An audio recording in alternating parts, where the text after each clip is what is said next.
Today's maiden edition of Missions and Visions. Race toward a modernized China under the nation's unique context and leadership. What are the milestones and hurdles so far in China's advance toward modernization? What more will it take to get there?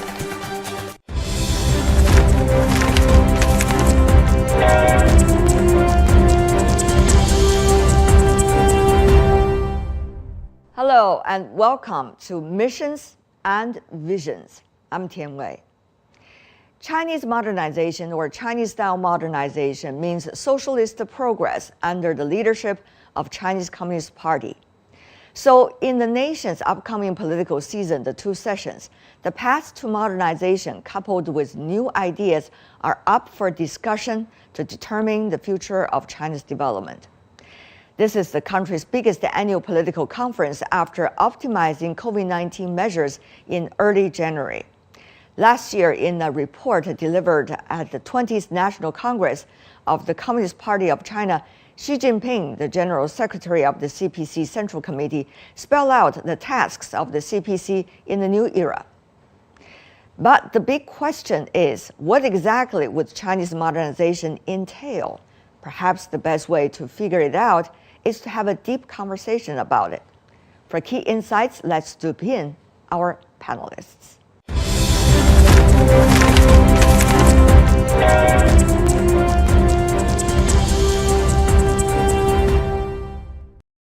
For more on the Chinese-style modernization, let's have in Singapore Bert Hoffman, Director of the East Asian Institute at National University of Singapore, former Country Director for China of the World Bank. In Washington, D.C., Yikong Huang, Senior Associate in the Carnegie Asia Program, where his research focuses on China's economic development and his impact on Asia economy. In Vancouver, Svaran Singh, Visiting Professor at the Department of Political Science in University of British Columbia. In Beijing, Professor Fu Jun, Academic Dean of the Institute for South-South Cooperation and Development with Peking University. Gentlemen, thank you so much for joining us. Now, the Chinese-style modernization has been the catchphrase for about half a year. Mr. Huang from Washington, what is your interpretation of why it is of so much importance for China to bring out this phrase and also to share the ideas related to it with the rest of the world? I think this concept of modernization is quite broad. It talks about improving living standards, becoming a more innovative economy, more sustainable development path, greater prosperity, encompasses many objectives that China has been struggling to develop over the past 3 decades. And I think we've entered a very critical phase because coming out of the COVID, coming out of U.S.-China tensions, China's growth rate this year may be maybe 5%, but it's coming off a very low base. So the big question in the future, is China going to be able to grow at 5 to 6% on a sustainable basis for the future? Or is it going to actually slow down, as many people predict? And if it slows down to 3%, then I don't think a sustainable growth path can actually be met. Now, there is a timetable of what exactly it meant to have a Chinese-style modernization, what are the goals, and what are likely to be the times from 2020 to 2035. Let's take a look at the timetable. Mr. Hoffman, Professor, tell me more about how's the interpretation and timetable of the Chinese-style modernization in a way showcase to us the nature of this phrase, Chinese-style modernization? Well, first, following on Yukong, if China were to meet its goals with Chinese-style modernization, they would have to double their income by 2035. And that would mean sort of 4.7, 4.8% growth every year. Right now, despite last year's disappointing 3.3, they're actually on track because they had 2021 at 8.1. But more broader, look, the concept I think is really aimed at sort of combining modernization with maintaining national characteristics, maintaining Chineseness, if you want. That challenge was ever since the Qing dynasty, the question, so how can we modernize but not losing our Chineseness? And China, I think, has done really well in the past, and Yukong and I, we've been close observers of that from the World Bank, which, if you want, stands for a global approach to development. But China always had its Chinese characteristics from the 1980s onwards, with reform and opening up. It was always with Chinese characteristics. So the World Bank and others, they could bring their ideas, they could bring examples from other countries, but then it was China that interpreted what is best for China's country. And that's a good recipe for any country. All right. Professor Fu, both of our earlier panelists have already argued growth rate is very important when looking at China's timetable to achieve Chinese-style modernization, or so-called Chinese modernization. Now, how important do you see is the growth rate for the economy in achieving the goal, and how much is it key to the success of China realize what China calls the Chinese modernization? Well, I guess we need to be sensitive to strike a balance between a model of growth, the model of economic power, and the model of economic welfare. We have been a beneficiary of globalization, and if we look years down the road and we factor in the tensions between the great powers, United States and China, the international environment probably won't be as accommodating as before. So domestically, we need to increase household, well, the name we use here is a household consumption, vis-a-vis a model that is state-led investment. Now, that balance has to be very subtle. If we do that, reverse that model too quickly, and there are risks. And years down the road, what I can see is that we will probably slow down a little bit. But if we keep the pace, we still have the chance to sort of hit the target that we have set for ourselves. So in short, it's a very delicate balancing of shifting from a model for growth that is more economic power oriented than to a model that is more economic welfare. But one would argue economic welfare also depends on the wealth that you have and the wealth that every individual could share in the country, isn't it, Professor Fu? Well, that's what I was meant to say. When I say the word economic welfare, it's sort of a more private-oriented growth model, whereas a model of economic power is more state-oriented. Well, economic jargons, you're looking at a model of mercantilism to a model of free trade, the market and things. So far, so good. Because if you look at the proportion, the integration of our economy to the rest of the world, ours is a very deep integration. But now the international demand has been saturated. So we have to increase. So you are saying, so Professor, if I understand, you are saying the challenge that we have today in realizing Chinese modernization according to the timetable till the year 2035 could be even more paramount. Let's go to Mr. Singh also on that. What do you see is the most important element or elements of Chinese-style modernization, and particularly in achieving it? What is interesting is how this vision of modernization presents itself at variance with what are the mainstream models that we have seen so far. So to me, growth rates are only but just one element of that vision of modernization that Chinese President Xi Jinping has been talking of since the 20th Party Congress, particularly last October. And he's saying very different things, and that is what makes it interesting. He talks, first of all, of such huge population, For example, 800 million people being brought out of poverty. He talks about not just material but cultural and ethnical advancement and rejuvenation of the nation. He talks of harmony between humans and nature. He talks about peaceful development. So in that sense, it's a very different kind of vision of modernization.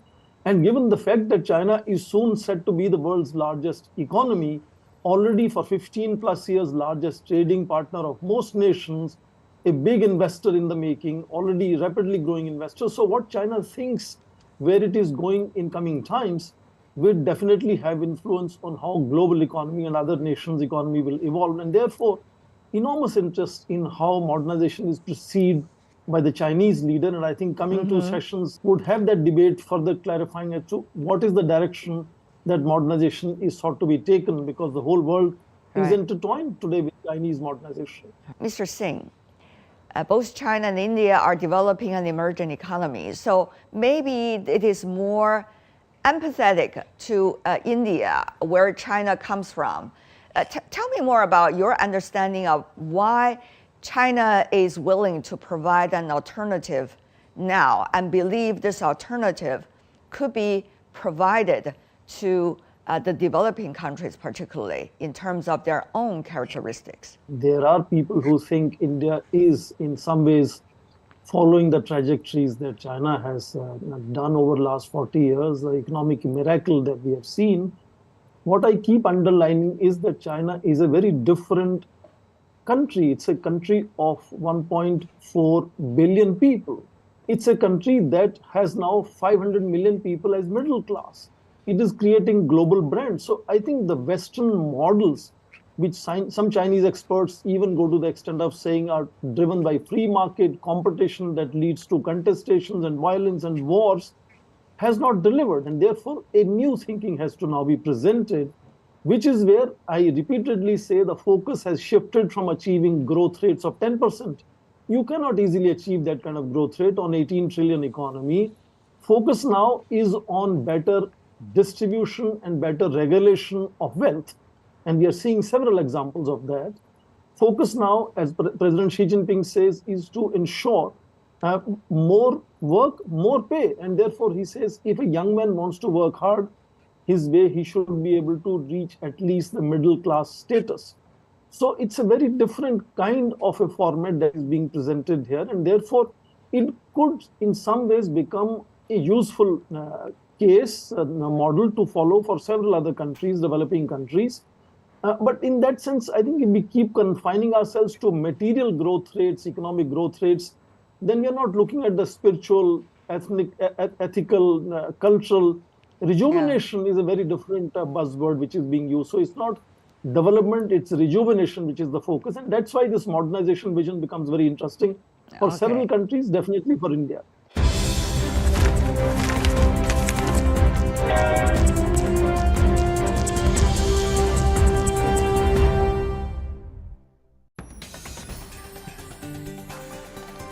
The world is changing fast, taking all our lives with it. But we can change it too, by seeking answers to problems through discussions and debates.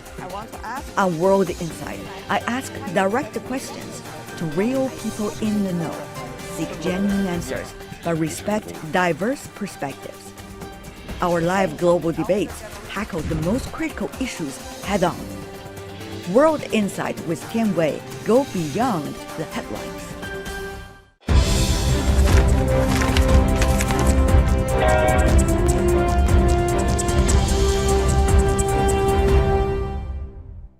How do you see China's willingness to strike an alternative, to provide an alternative to the rest of the world, as the Chinese say in the document?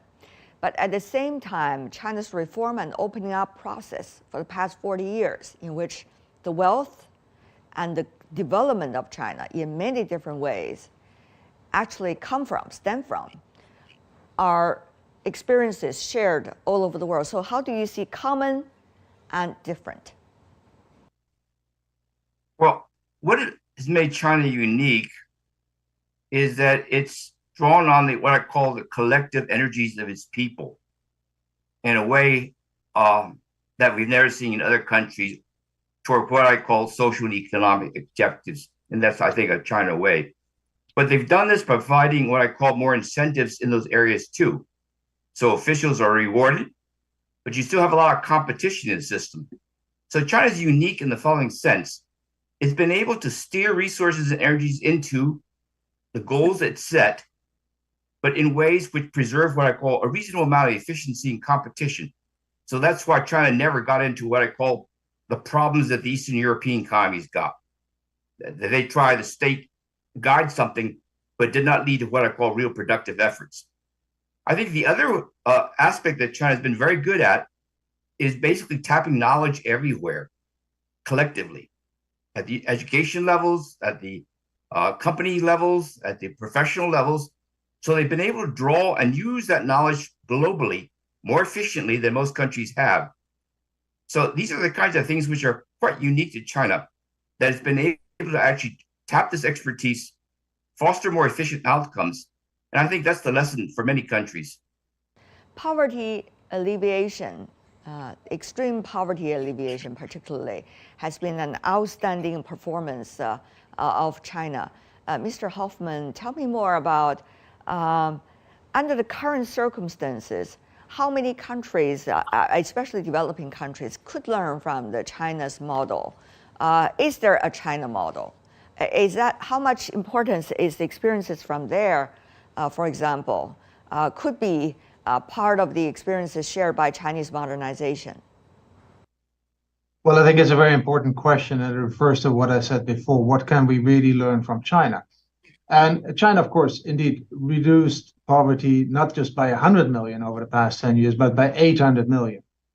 700 million of that were really without much government focus on poverty. It was about opening up, it was about marketization, it was about giving the private sector a chance to create jobs. And that was tremendously successful for 700 million out of the 800 million poor in 1978.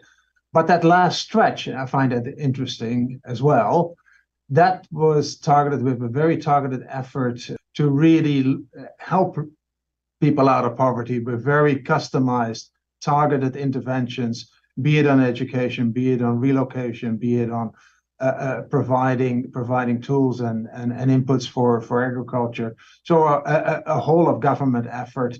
Ecological development, as being said in the Chinese modernization, is an important element.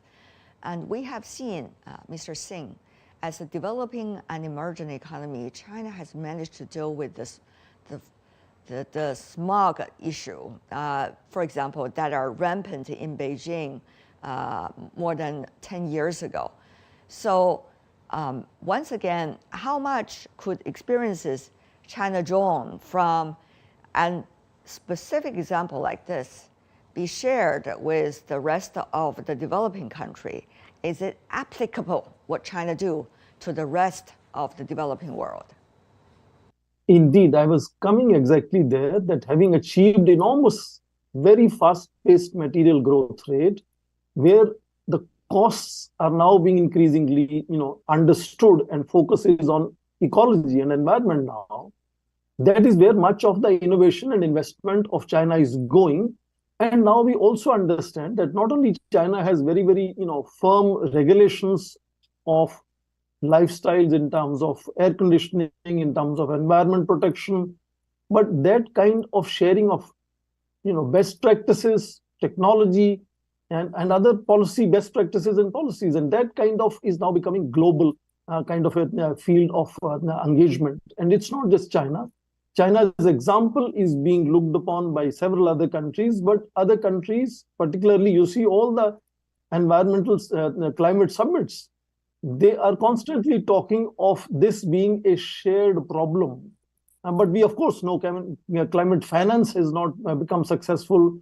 Technology transfers have not become very successful. So countries like China and India are now developing a kind of a fusion approach of looking at modern, innovative ways of addressing these problems, but also in looking at alternatives in their tradition, in their own history, in their own way of living life before we moved into industrial revolution, industrialization and urbanization.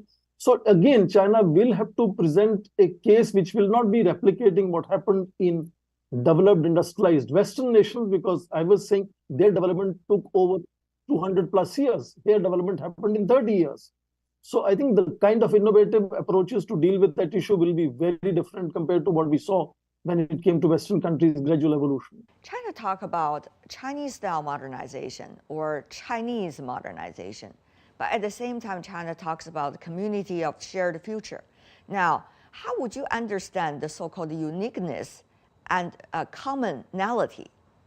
Now, you're talking about uniqueness vis-a-vis commonality. If we look back into history, we have a lot of unique characteristics. But then when we turn our face and look into the future, I guess we need to identify more commonalities. And it is there that we can have a better intellectual framework, better language to talk to other nation states. For us, in that framework, for us to look at the 4 dimensions of what we highlighted as the key elements of a Chinese modernization or Chinese-style modernization. If I look at the core, I do see commonalities. We need to balance the spiritual realms with the material realms. I guess that's shared by many people around the world.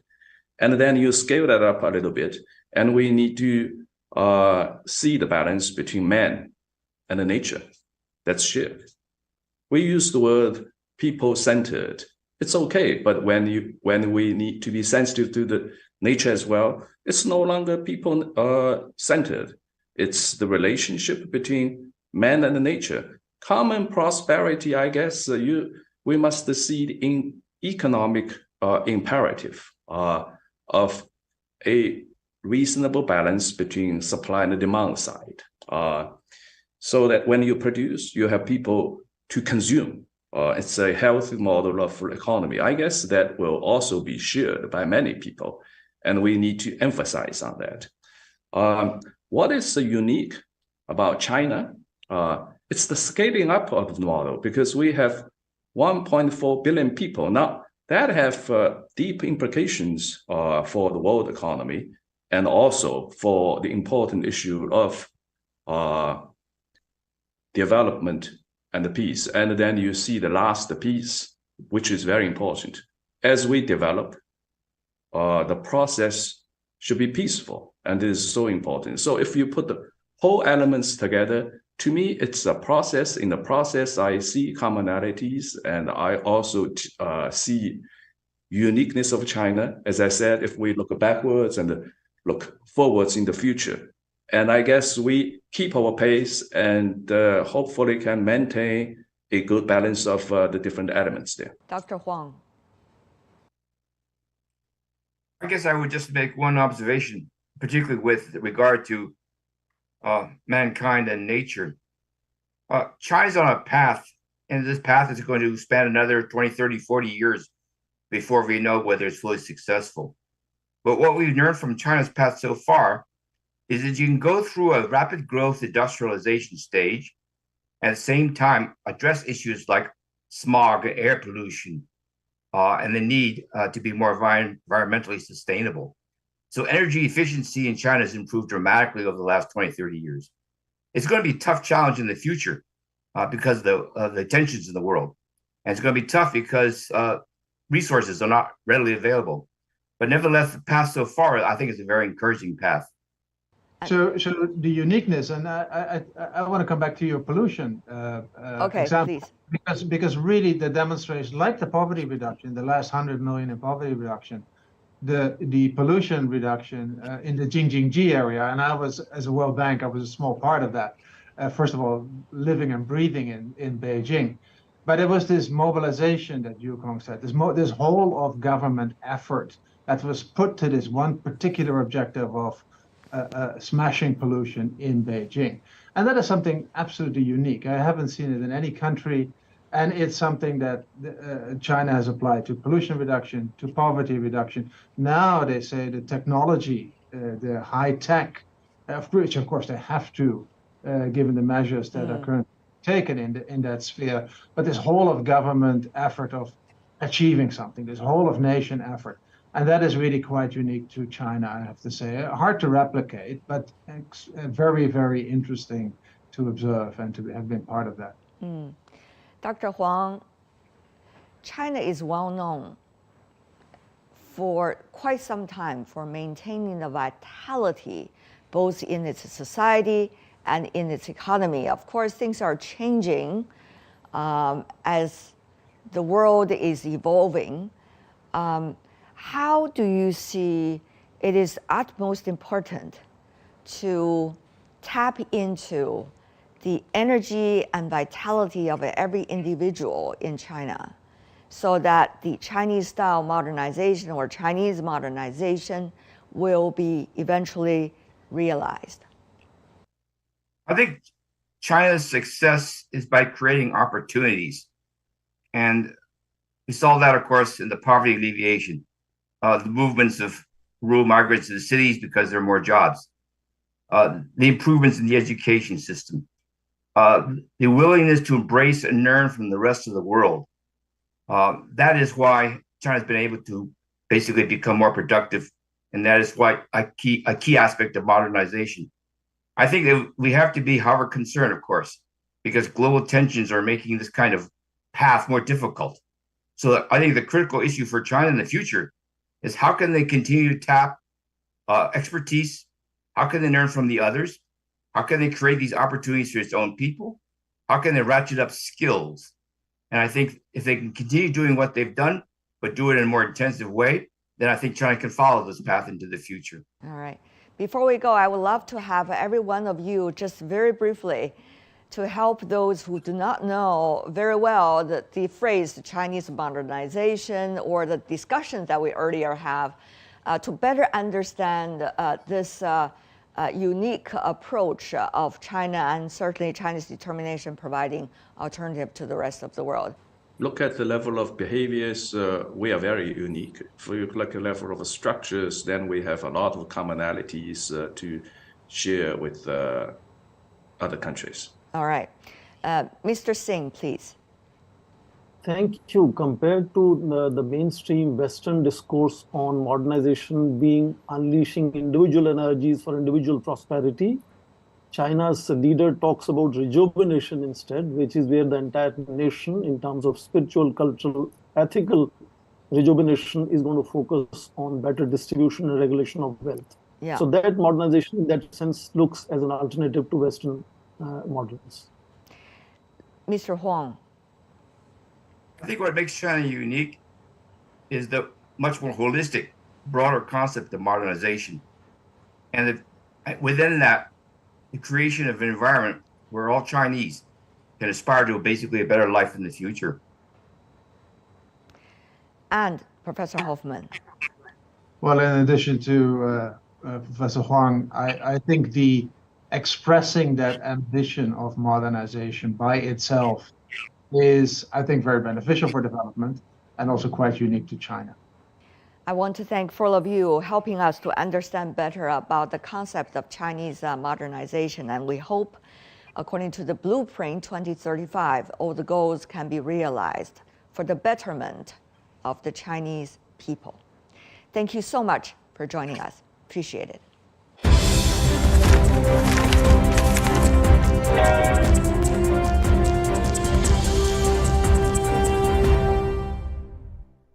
Chinese modernization or Chinese-style modernization. Thanks to our distinguished guests who shared with us their time and valuable insights. Let's hope China in its leap forward towards the modernization to remain a hub of growth opportunities for the world as well. I'm Tian Wei on behalf of my team. Thanks for being with us. Missions and Visions. This is a special program of World Insight on CGTN. Bye for now.